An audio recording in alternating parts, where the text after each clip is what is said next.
എല്ലാവർക്കും നഫീസ് കിച്ചണിലേക്ക് സ്വാഗതം. ഞാൻ നല്ല വെറൈറ്റി ആയിട്ടുള്ള 3 ഡ്രിങ്കിൻ്റെ റെസിപ്പിയുമായിട്ടാണ് വന്നിരിക്കുന്നത്.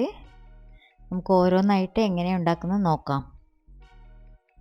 ആദ്യം തന്നെ ഞാൻ ഉണ്ടാക്കുന്നത് മുഹബത്ത് കാ ഷർബത്താണ്. അതായത് അത് റൂഹ് ഹഫ്സിനെ കൊണ്ടുള്ള ഒരു റെസിപ്പിയാണ്. അത് ഓൾമോസ്റ്റ് എല്ലാവർക്കും അറിയുള്ള റെസിപ്പി ആയിരിക്കും. അതെങ്ങനെയാണ് ഉണ്ടാക്കുന്നത് നമുക്ക് നോക്കാം. അതിനുവേണ്ടി ആദ്യം തന്നെ കസ്കസ് കുറച്ച് സോക്ക് ചെയ്തിട്ട് വെക്കാം. പിന്നെ മധുരത്തിനനുസരിച്ചിട്ട് പഞ്ചസാര 3 ടേബിൾ സ്പൂൺ റൂഹ് ഹഫ്സ് എടുക്കുക. റോസ് സിറപ്പ് ഉണ്ടെങ്കിൽ അതെടുക്കാം.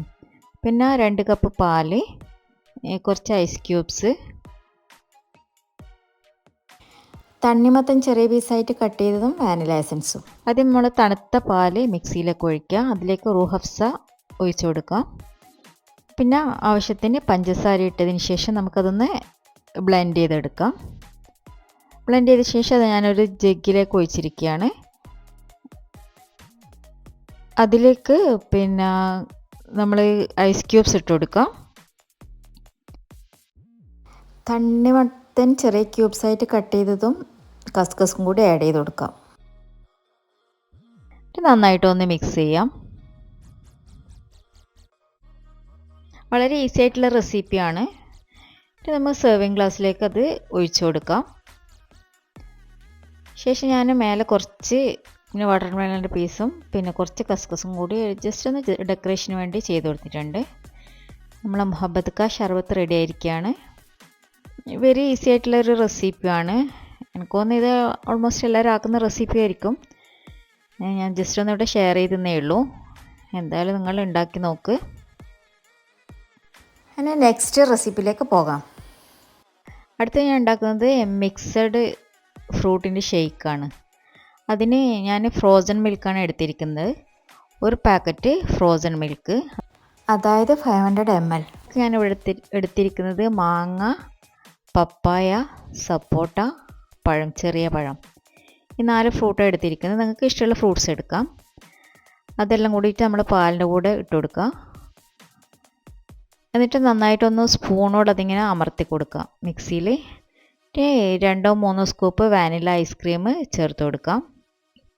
എന്നിട്ട് ആവശ്യത്തിന് മധുരത്തിനനുസരിച്ചിട്ട് പഞ്ചസാരയും കൂടി ചേർത്തിട്ട് നന്നായിട്ടൊന്ന് മിക്സിയിൽ അരച്ചെടുക്കാം. ഒരു സെർവിങ് ഗ്ലാസ്സിലേക്ക് ഞാൻ സ്ലൈസ് ചെയ്തിരിക്കുന്ന ബദാം ചേർത്ത് അതിൻ്റെ മേലെ ഈ ഡ്രിങ്ക് ഒഴിച്ചു കൊടുക്കാം. മേലെ വാനില ഐസ്ക്രീമിൻ്റെ സ്കൂപ്പ് ഇട്ട് കൊടുക്കാം.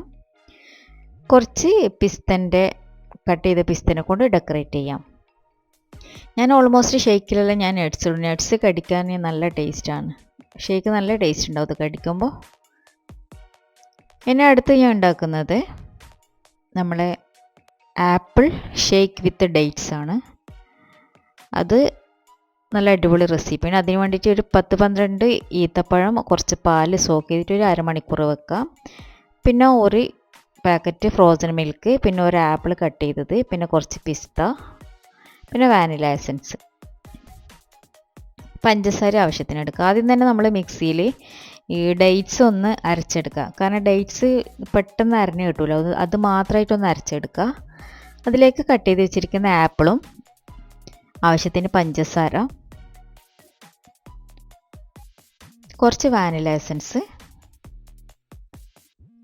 പിന്നെ ഫ്രോസൺ മിൽക്കും കൂടി ചേർത്ത് കൊടുക്കുക. ഫ്രോസൺ ഞാൻ കുറച്ചൊന്ന് ഐസ് പോകാൻ വേണ്ടിയിട്ട് പുറത്ത് വെച്ചിട്ടുണ്ട്. അതിന് കുറച്ചൊന്ന് ഒരു കട്ടിയായ പാല് മതി. ഹാഫ് കട്ടിയിട്ടുള്ള പാല് നന്നായിട്ട് അരച്ചെടുക്കുക. എന്നിട്ട് ഞാൻ ഗ്ലാസ്സിലൊക്കെ ജസ്റ്റ് ഒന്ന് ചോക്ലേറ്റ് സിറപ്പിനെ കൊണ്ട് ജസ്റ്റ് ഒന്ന് ഡെക്കറേറ്റ് ചെയ്യാൻ വേണ്ടിയിട്ട് ആക്കിയതാണ്. അതിലേക്ക് നമ്മൾ ആ ഷേക്ക് ഒഴിച്ചു കൊടുക്കാം. നിങ്ങൾക്ക് വാനില ഐസ്ക്രീം ഉണ്ടെങ്കിൽ ചേർത്ത് കൊടുക്കുക കേട്ടോ. അടിക്കുമ്പോഴും ചേർക്കാം. മേലെ വേണമെങ്കിൽ ഒരു സ്കൂപ്പ് ഇട്ട് കൊടുക്കുക. ഇതേപോലെ പിസ്തനെ കൊണ്ട് ഡെക്കറേറ്റ് ചെയ്യാം.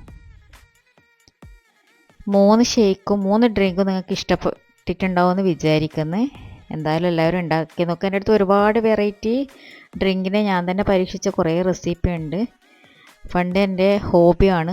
എൻ്റെ മെയിൻ ഹോബി എന്ന് പറഞ്ഞാൽ ഇങ്ങനെ ഡ്രിങ്കിൽ ഓരോ പരീക്ഷണം നടത്തലാണ്. എല്ലാവരും എന്തായാലും ട്രൈ ചെയ്ത് നോക്ക്. എൻ്റെ ചാനൽ ആദ്യമായിട്ട് കാണുന്നവരുണ്ടെങ്കിൽ സബ്സ്ക്രൈബ് ചെയ്യുക. നോട്ടിഫിക്കേഷന് വേണ്ടി ബെല്ലൈക്കൺ ഓൺ ചെയ്യുക.